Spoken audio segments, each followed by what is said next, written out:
मैं पंडित पुरुषोत्तम शर्मा अशोकनगर से कृष्णानंद वेद विद्या मंदिर का संचालक आपके लिए आज के वीडियो में कुंडली के द्वादश भावों में किस भाव से किन किन बातों का विचार किया जाता है इसके बारे में बताने जा रहा हूँ।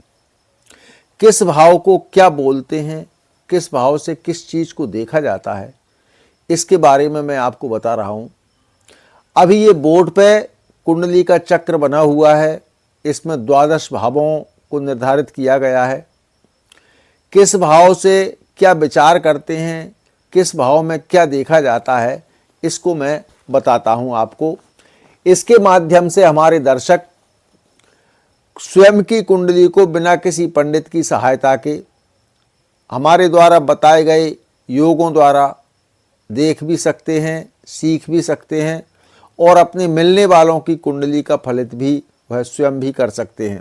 यदि हमारे वीडियो को पूर्ण रूप से देख लें, समझ लें, तो आप स्वयं ही अपनी कुंडली का फलित कर सकते हैं।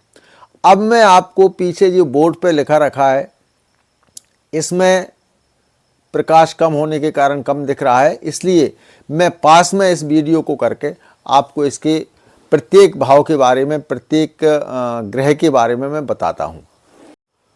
कुंडली के प्रथम भाव में शरीर, वर्ण, आकृति, बुद्धि, लक्षण, यश, मान, गुणत्व, विवेक शक्ति, सुख दुख, प्रवास, तेज, जन जीवनीय विवेक, प्रारब्ध, योग, जिज्ञासा, मस्तिष्क का स्वभाव, प्रतिष्ठा, आयु, शरीर चिन्ह, व्रणादि, निद्रा, गादी, स्त्री का दादा, इन सब बातों का विचार प्रथम भाव से किया जाता है। इस भाव का सूर्य ग्रह कारक होता है। मिथुन, कन्या, तुला एवं कुंभ ये राशियां पहले भाव में, प्रथम भाव में बलवान मानी गई है। इस भाव को केंद्र की संज्ञा दी गई है। कुंडली का द्वितीय भाव, इसमें धन, विवेक, दाहिना नेत्र, परिवार, कुटुंब, सुख, स्वर, विचार, गुणज्ञता, वचन, वाणी, विद्या, भोजन, सौंदर्य, यात्रा, स्वर्ण रत्नादि कोश, लक्षाधिपति। पुराने समय में लखपति, लक्षाधिपति व्यक्ति को विशेष धनवान माना जाता था, इसलिए इसको विशेष धनवान की संज्ञा दी गई है। विपुल धन संपदा, इन सब का विचार द्वितीय भाव से किया जाता है। इस भाव में गुरु और मंगल ये दो ग्रह कारक माने गए हैं। अकेला मंगल होगा तो इसे नेष्ट माना जाता है। इस भाव का नाम पणफर है। खान पीन, अभिरुचि, आकस्मिक धन लाभ, लॉटरी आदि पक्ष, इसका विचार भी इस ग्रह से किया जाता है। तृतीय भाव में भाई बहन, मूल अभिरुचि, पराक्रम, साहस, हाथ कान, महत्वाकांक्षा, नौकर, सुख दुख, हस्ताक्षर, मित्रता, रहन सहन, वृत्ति, धैर्य, दत्तक, उद्योग, यश अपयश, माता पिता, खांसी दमा, औषधि ज्ञान, इन सब का विचार तृतीय भाव से किया जाता है। इस भाव में मंगल ग्रह कारक होता है और पाप ग्रह इसमें बलि कहलाते हैं। इसकी भाव संज्ञा उपचय है, इसको आपोक्लिम भी बोला जाता है। अब चतुर्थ भाव का नंबर आता है, इससे विद्या का विचार किया जाता है। माता का सुख दुख, पशुपालन, कृषि कर्म इत्यादि का विचार, जमीन जायदाद, नवीन ग्रह का निर्माण करना, मनोवृत्ति, मानसिक सुख दुख, घर का सुख, वाहन का सुख, रहन सहन का उच्च स्तर, साहसीय जीवन, उन्नति, कार्य, प्रसाधन आदि की सुविधा, पूर्वार्जित विविध सुखों का प्राप्त होना, ऐश्वर्य, कीर्ति इत्यादि का बढ़ना, वाहन और सवारी का योग, इन सब का विचार चतुर्थ भाव से किया जाता है।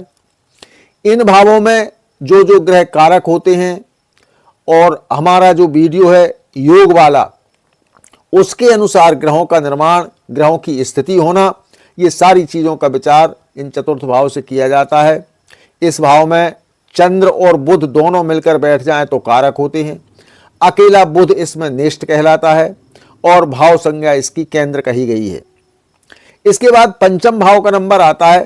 पंचम भाव से बुद्धि, संतान, विवेक, देव भक्ति, विद्या का योग, यांत्रिक विद्या, शास्त्र निपुणता, सट्टा, लॉटरी, राजनीति आदि से लाभ, प्रतिभा, वाक् पटुता इत्यादि, साहित्य, योग, लेखन, कुशलता, मंत्र यंत्र शक्ति का होना, संतान का सुख दुख, स्त्रियों में इसको गर्भधारण की शक्ति, इन सब का विचार पंचम भाव से किया जाता है। गुरु ग्रह इसका कारक होता है। भाव संज्ञा इसकी त्रिकोण कही गई है। इसको पणफर भी कहते हैं। खासकर ये विशेष रूप से प्रेम विवाह के रूप में भी के लिए भी इसका सहारा लिया जा सकता है। इसके बाद छठा भाव आता है। छठे भाव से रोग, शत्रु, व्यसन, चोट, घाव, सांसर्गिक रोग, मामा का पक्ष, नुकसान, चोरी का भय, हानि, स्वजनों से विरोध, काका मामा आदि का विचार, कारागार अथवा जेल की यातना, कमर दर्द,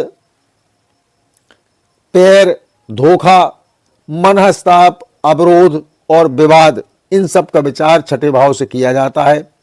शनि और मंगल दोनों इसमें एक साथ बैठ जाएं तो कारक होते हैं। शुक्र ग्रह इस भाव में नेष्ट कहलाता है। इस भाव को त्रिक संज्ञा दी गई है। अगला नंबर सप्तम भाव का आता है। इस भाव से पत्नी का रूप रंग और यदि स्त्री की कुंडली है तो पति का रूप रंग, गुण, स्वभाव, स्त्री पति सुखादि, लाभ हानि, व्यापार व्यवसाय, ध्यान करना, सुरत रखना, याद होना, काम कला, व्यभिचार, विवाह, न्यायालय, विवेक, व्यापार, गुप्त रोग, मूत्राशय स्थान, अंडकोश, साझेदारी, भतीजा पक्ष, गुमा हुआ धन लाभ, मुकदमा, स्वतंत्र कार्य, अर्श रोग, इन सब का विचार सप्तम भाव से किया जाता है। शुक्र इस भाव का कारक होता है और शनि इस भाव में नेष्ट कहलाता है। भाव संज्ञा इसकी केंद्र कही गई है। इसके बाद आठवां भाव आता है। इस अष्टम भाव में रिश्वत, भूमि में छिपा हुआ धन का लाभ, सट्टा, लॉटरी आदि से आकस्मिक लाभ, धन लाभ, ससुराल से लाभ, चिंता, शत्रु, गुप्त रोग, विकार, स्त्री लाभ, सर्पादि दंश, आयु का विचार, आत्मघात का विचार, व्यसन, विदेश यात्रा, ऋणत्व और संकट, इन सब का विचार अष्टम भाव से किया जाता है। यह भाव मारक भी कहलाता है। इस भाव में शनि कारक होता है। इसका नाम है त्रिक। इसके बाद नवम भाव आता है। नवम भाव से जल यात्रा, विदेश यात्रा, वायु यात्रा, धर्म, पाप पुण्य आदि का विवेक, उदारता, दान, दैविक शक्ति, यंत्र मंत्र साधना, पर्यटन, पौत्र सुख, शील, संतोष, संपन्नता, योग, भाग्य विकास, अधिकार, मान सम्मान, उच्च शिक्षा इत्यादि बातों का विचार नवम भाव से किया जाता है। इस भाव में सूर्य और गुरु दोनों मिलकर कारक होते हैं। त्रिकोण का सर्व क्षेत्रीय विचार इससे किया जाता है। इस भाव का नाम त्रिकोण है। इसके बाद दशम भाव आता है।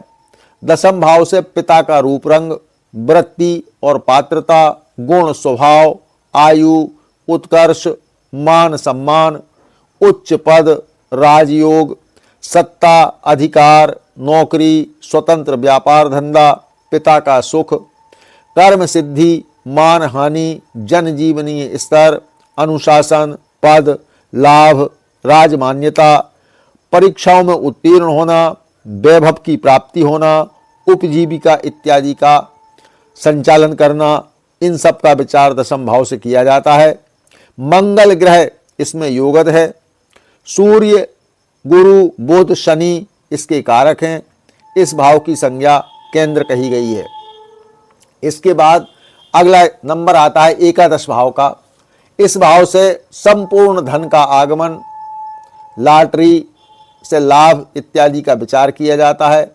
मित्र सुख, भाई बहन, जमाई, समाज में श्रेष्ठता, वाहन सवारी का लाभ, सुख संपत्ति का योग, मांगलिक कार्य, मशीनरी कार्य, मेल मिलाप, क्रिया कुशलता, आकस्मिक लाभ, आभूषण इत्यादि खरीदने का योग इस भाव से देखे जाते हैं।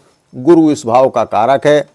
इस भाव को पणफर और उपचय की संज्ञा दी गई है।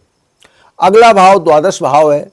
इस भाव से वाम नेत्र, दूर देशों की यात्रा का विचार, व्यसन, दुराचरण, कारावास, दंड, गुप्त शत्रु, अपव्यय, ऋण, अपघात, कलह, अच्छा बुरा व्यभिचार, मुकदमा, शत्रुत्व और द्रव्यों की हानि, अपयश, इन सब चीज़ों का विचार द्वादश भाव से किया जाता है। शनि ग्रह इस भाव का कारक होता है। इस भाव का नाम त्रिक और आपोक्लिम कहा जाता है।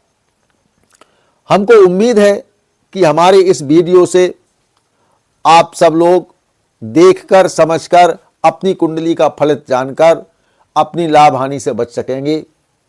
इसी आशा के साथ अब हम कल इसमें अन्य योगों का विवरण आपको बतलाएंगे।